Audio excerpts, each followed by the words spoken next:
সুপ্রিয় বন্ধুরা, আশা করি সবাই ভালো আছেন। আজ ছবি আঁকবো একটি আলোচিত বিষয় নিয়ে।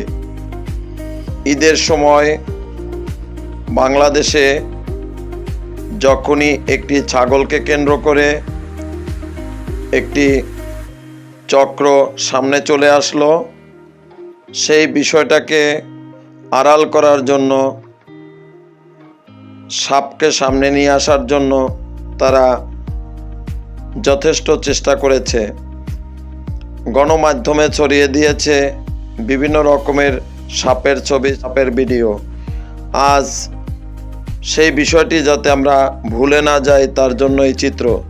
ভিডিওটা সবাই দেখবেন এবং সবাইকে দেখার জন্য শেয়ার করবেন। সকলকে ধন্যবাদ। সবাই ভালো থাকবেন।